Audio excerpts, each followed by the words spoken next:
জুলাই গণ অভ্যুত্থানে ছাত্র জনতার হত্যা ও হামলার একাধিক মামলার আসামি ফরিদপুর জেলা শ্রমিক লীগের সভাপতি গোলাম নাসির সহ প্রকাশ্যে ঘুরে বেড়ানো হামলাকারীদের গ্রেফতারের দাবিতে সংবাদ সম্মেলন করেছেন ফরিদপুরের ছাত্র সমন্বয়করা।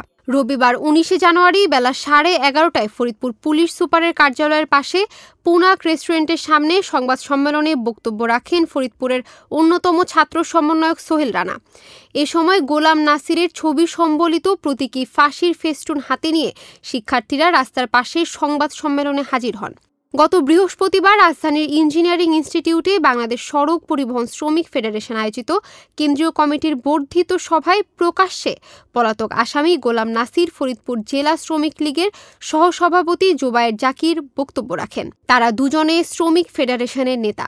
এমন একটি অনুষ্ঠানে বক্তব্য রেখেছেন ছাত্র জনতা আন্দোলনের সরাসরি হামলায় অংশ নেওয়া ফরিদপুর জেলা শ্রমিক লীগের সভাপতি, পুলিশের তালিকাভুক্ত পলাতক আসামি গোলাম নাসির ও জুবায়ের জাকির। রাজধানীতে বিএনপির অনুষ্ঠানে প্রকাশ্যে বক্তব্য রাখার বিষয়টি মেনে নিতে পারছে না ফরিদপুরের ছাত্র সমন্বয়করা।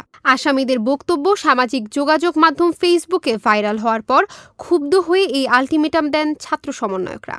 সমন্বয়ক সোহেল রানা বলেন, ৫ই আগস্টের আগে নাসির সহ যারা ছাত্র জনতার আন্দোলনে সরাসরি হামলায় অংশ নিয়েছিল, পুলিশ এখনও তাদেরকে গ্রেফতার করতে পারেনি।